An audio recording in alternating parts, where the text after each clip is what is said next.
Hello, everyone. I'm Emmy Baker, and I'm here with Sheri Clarke, the co-founder of Picture This Travel, a woman who's been in the industry for 23 years now and who has also been to 70 countries. Incredible. So we're going to talk about this trip that she just went on, and it was on her bucket list. For sure. And I want you to tell me why this specific trip, which we will get into, why was it on your bucket list? For me, it's one of those countries and one of the experiences that less than 1% of the world goes to visit this place. So I thought that was quite interesting. And also, I love animals. So a chance to get to go close up to an animal that is this thick of a creature was really, really interesting to me. So one of these places that she did go to was Rwanda. And I want you to kind of talk to me more about that experience, what you saw, and like what you said, most people on the world will never or have never been able to see that with their own eyes. Right. So Rwanda, of course, is the place where you go see, one of the places that you go to see the mountain gorillas. And so that's why most people go to Rwanda.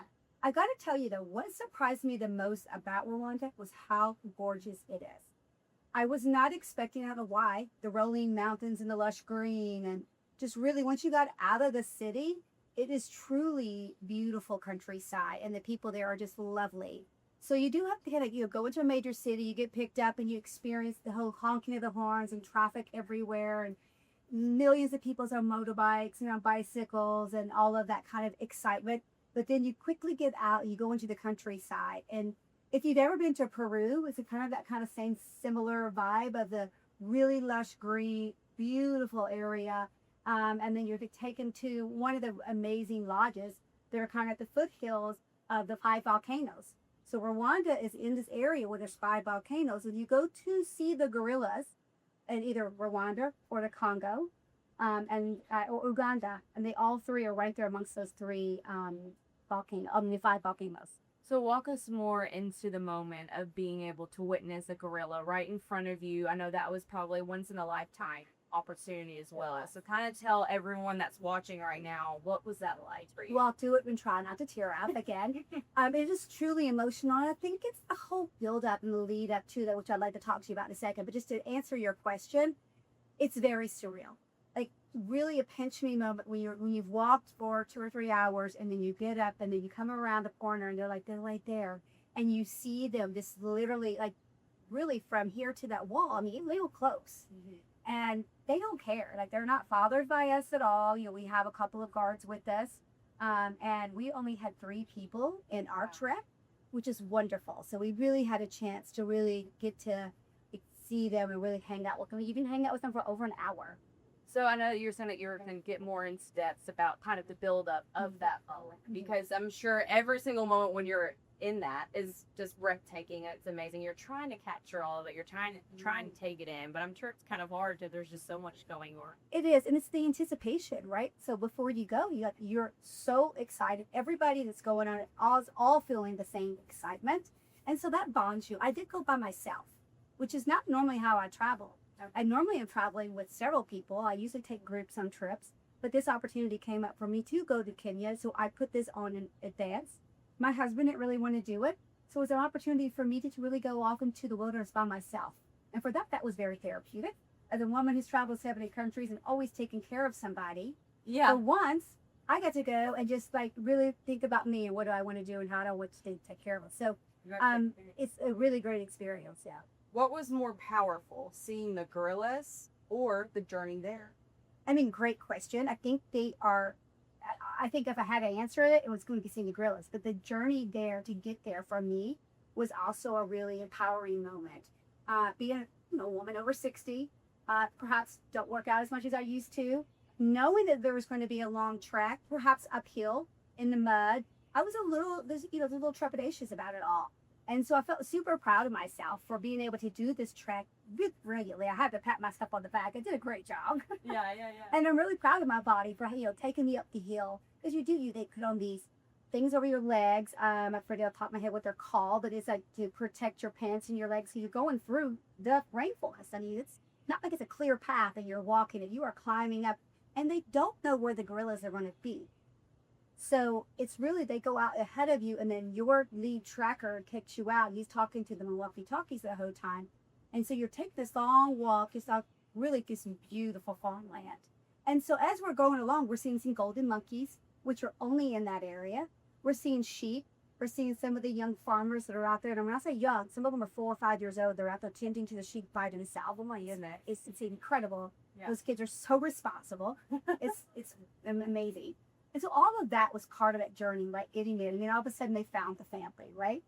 And so when they found that family, then we literally had to climb over a wall to start going into the rainforest. We did happen to get rain the day that we were there. That's a rainforest. It's going to happen. Travel agents always travel during non-high seasons. So we're always going to be in that rainy season. So I was well prepared for it. And I think it added to it, right? Yeah. So all of a sudden I'm walking through mud and you can hire what they call a porter. And so it's just a local person for the day. They'll help you carry your backpack. They'll help you up and have a stick. And she was wonderful. I don't know how well I would have trekked without her. But as she would go up and she would tell me what not to touch, because there's some things that are dangerous. Of course, she doesn't speak English. But at the end of the day, we would just go, bad.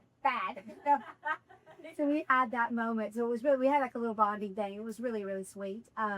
So loved even getting to like have that experience with the local there and kind of bond in our own way. And of course, you're giving back when you do that, right? And you're paying someone who otherwise wouldn't have any income that day. And that makes you feel really good about doing that. So we trekked for about probably 2 hours going up a hill. They're cutting stuff down. The rain's coming down and mud's coming up, and it is a whole experience. But when we got to the Gorilla Mountains, you have to put a mask on to protect the gorillas. So they have continued that since COVID. Okay. And it really is, you just want to make sure we're not passing any germs under them. And it actually stopped raining when we went back there. So super grateful for that. So then we could take off the raincoat, do all the things, and put all of our equipment down and literally just walk in there and into their home. Okay. That's amazing.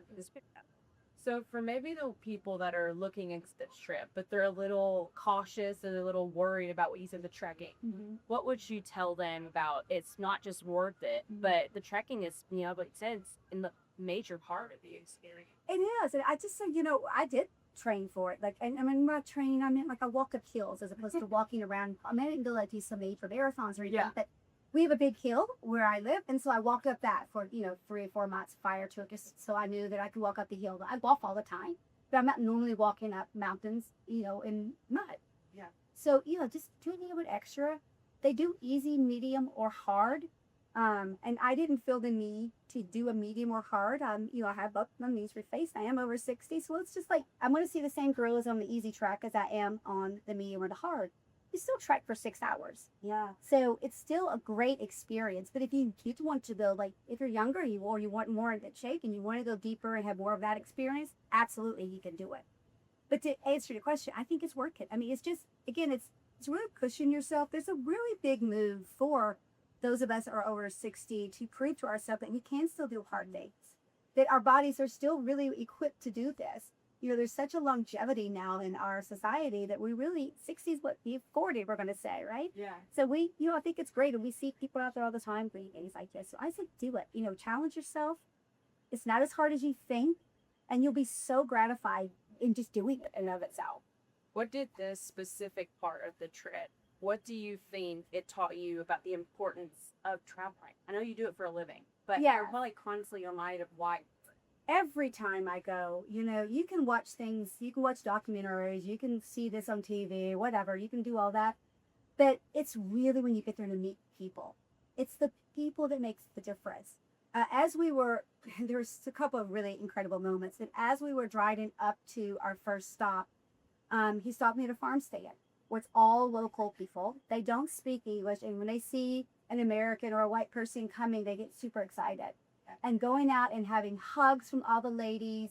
We did lots of pictures together. We tried their fruit. And just having those kind of moments are really what makes travel special. Yeah. Really, it's that connection. And it might not be more than just a hug to somebody. But I think it means equally as much to them as it does to me.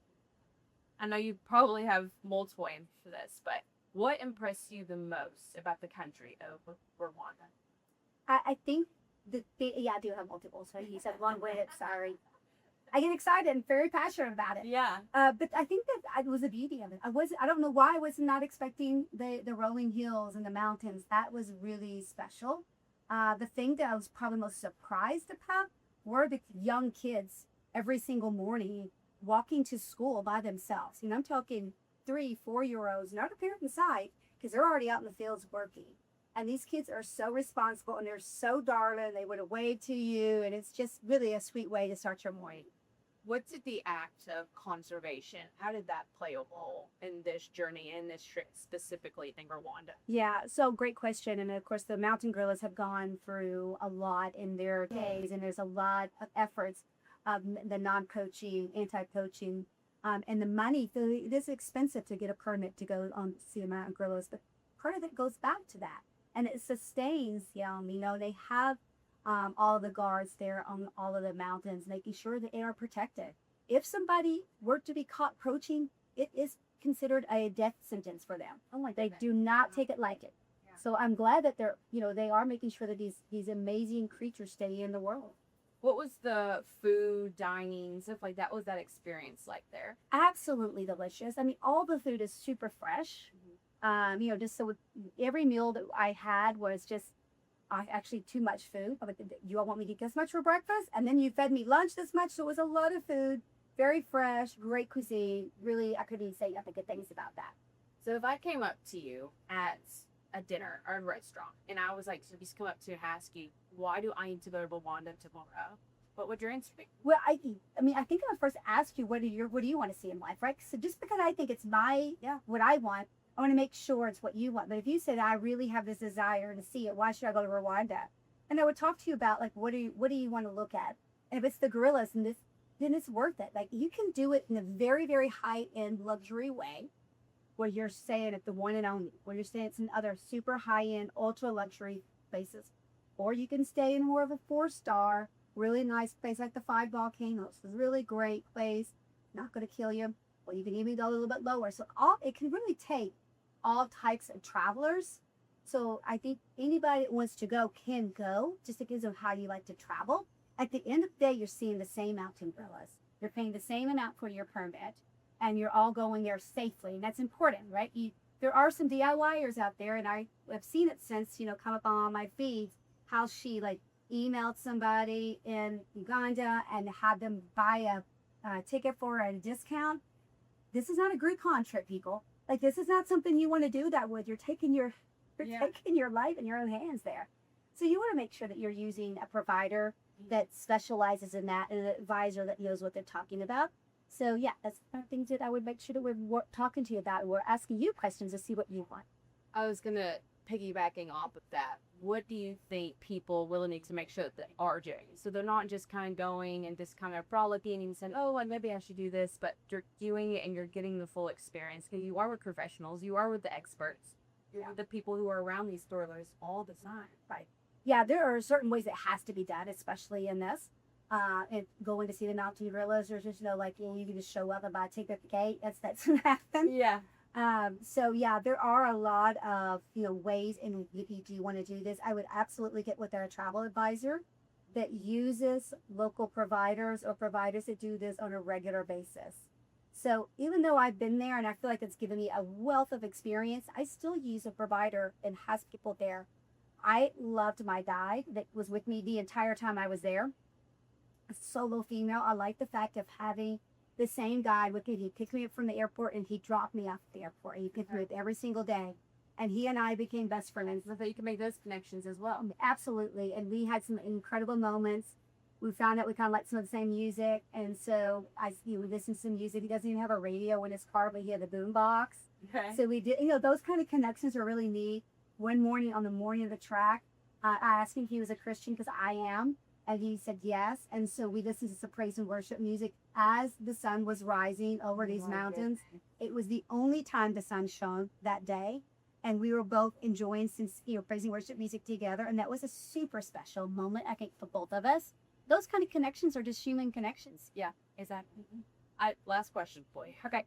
I know that probably every single one of your trips, you probably take something from each of those moments, each of those memories. What was something specifically about Rwanda, the gorilla trekking, the people that you took back with you here to see? Yeah, I think just what I was just talking about, that experience that I had with my guide, that was a really special moment, not something you can manufacture or have it again, right? And then also probably the first moment when we walked around and we saw that gorilla. And that was like, I just still can think about it. And then we walked like a little bit further around because it's all in bushels and everything. They're kind of tucked in because it had been raining. And then we saw that there was 4 babies and one was only 4 days old. And when that baby kind of toddled off of his mom and tried to walk him, and it was just precious. It was just like, and you can see the humans. I mean, there's such a connection to us. And that was pretty incredible. Well, thank you so much, Sheri, for sharing your journey in Rwanda and the gorilla tracking. I know it was amazing. And thank you so much. Thank you for talking to me about it.